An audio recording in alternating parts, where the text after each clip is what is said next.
So all there is this. There is no guru, there is no seeker, there's no creation, there's no destiny, there's no journey, there's nothing to find. All there is this, and this is aliveness. Simply aliveness, apparently happening. Existence apparently happening. And this aliveness is happening to no one. Sounds happen. Walking happens. Seeing happens. Seeing is simply happening. Images arise and are seen. Breathing is happening. Another noise is happening. Blood is coursing through the body, yes? Blood. All of it is simply arising. It's simply happening, apparently. But nobody is doing it.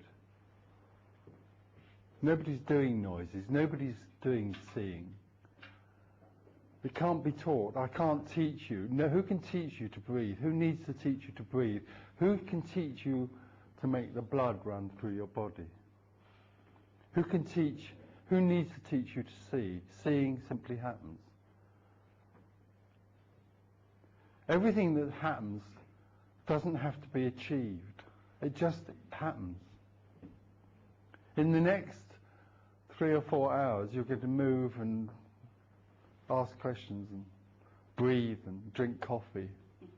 It's just going to happen. And the strange thing is, it's not happening to anyone. This is the strange thing. In the appearance out of nothing, arises the story of me. The moment the thought, I am a separate person, arises. That's the game. And then we fall into the idea that we are definitely separate people in a world that we have to negotiate with, a world that's out there that's separate, that we have to deal with and somehow find our way through. And we're taught by our parents and by teachers and by priests or whatever that this is the way you have to be, this is the way you have to behave to succeed in the world. In very simple terms, succeed in the world, in whatever way that could be. So we all learn, we all become absolutely sure that we are separate individuals, and in order to get what we want, what we think we want, we have to make an effort. And in order to obtain what we think we need to make us happy, then we can choose this or that. We can definitely choose this or that. We do it all the time. I'm quite sure I'm an individual and I choose this or that, and that one's the right choice and that one's the wrong choice, maybe. It's all very, very difficult because although we learn that we have to succeed and do better and become better at whatever it is we're doing, it's actually quite difficult because, of course, it can fall apart. You know, all our efforts can be completely blown apart in 2 minutes by some event. But when somehow, even if we do succeed in certain things, when we get to somewhere where we think success is, it's never fulfilling. It's never whole. It's all right for a while, you know, the fast car and the 3 blondes and all that. It's great. But somewhere it's very transitory and it doesn't fulfill. And so some of us look further. We begin to look beyond achievement and beyond getting things. And some of us end up by finding out that there's something called enlightenment. And so we hear about some guy who is so-called master, who will teach us to become enlightened. And now somehow this rings a bell because maybe enlightenment is the answer. Maybe enlightenment is so beyond all this achieving, that we can finally find that wholeness that we long for. But, so we go to a teacher of enlightenment, and again what we find actually is like going to school and going to the new job and all, and also especially being married to someone, we're continually being told how we should be. Even in enlightenment, we get a list of things that we need to do in order to get enlightened. So again, the message is the message of speaking to an actual person, an apparent person, a separate person, who can choose this or that. By choosing this or that, they can get something. Previously to that, there's certainly a sense that if you make an effort, you get something. It seems to be like that. So we really fully also believe that if we meditate or self-inquire or destroy the ego, whatever that is, if we drop desire, that's the worst one of all, dropping desire. If we can do those things, then somehow we will get something. Because that's how it seemed to work before. But this is where we meet ignorance. This is where we meet the real ignorance. This is where we meet the teaching of imprisonment. Because the teaching of imprisonment is that I am enlightened, you can become enlightened. You are a separate person that can become enlightened. So if you do this and this and this, then you'll become enlightened. This is the teaching of imprisonment. It imprisons us in the treadmill, the prison of separate individuality with choice. And we go on and on. We can go on and on for years eating rice and meditating in caves and nothing happens simply because we are trying to become enlightened. There is no such thing as an enlightened person. There never has been. No person has ever become enlightened. Because the whole idea of a person becoming enlightened is a total contradiction. It's a total ignorance. Awakening is the realization that there is no one. When the seeker drops away, there that which is sought becomes apparent. But it becomes apparent to no one. It just is apparent.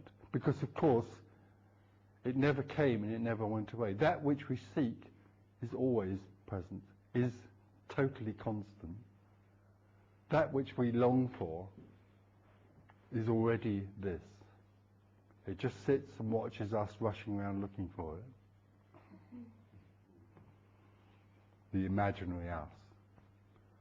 It is oneness. It is aliveness.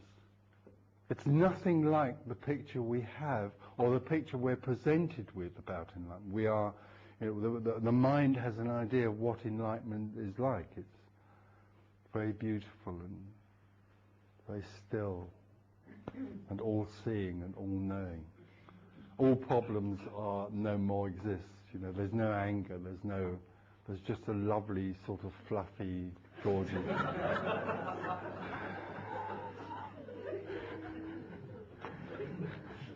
This is the idea. But when awakening happens, it's a total surprise. It's a total surprise to that which still has an idea of what it was going to be like. Awakening is totally natural and totally ordinary. Oneness, aliveness is totally natural, totally ordinary,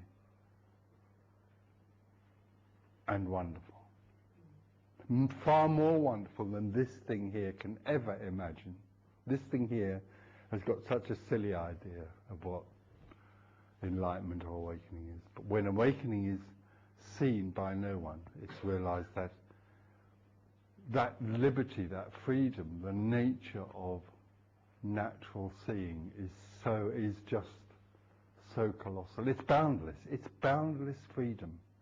Everything arises in boundless freedom.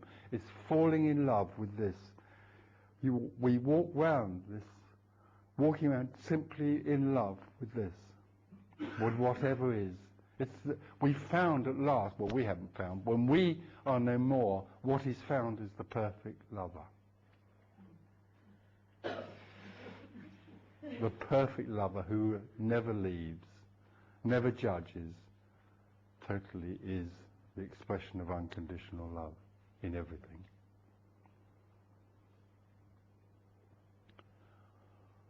And the aliveness that I speak about is the aliveness of emptiness and fullness, of nothing and everything.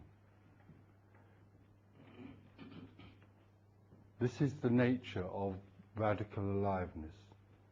It comes out of source, it comes out of nothing, and it is nothing appearing as everything.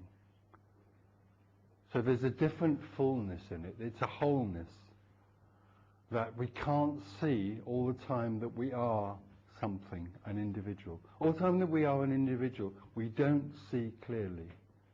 We see through a veil. And when we look with the eyes of a businessman. Because somewhere, when we look at things as separate individuals, we either look to protect ourselves from what is seen, or to get something from that which is seen. We don't look as lovers. We don't look as lovers. We look as business people. That's natural. There's nothing right or wrong with that. That's the way it is. That's the game that oneness plays, pretending to be two, pretending to be fine, pretending to be greedy. That's the game. There's nothing right or wrong with it. That's the way it is. And then afterwards, when there is no one, what is seen uncluttered, just what it is, the expression of unconditional love.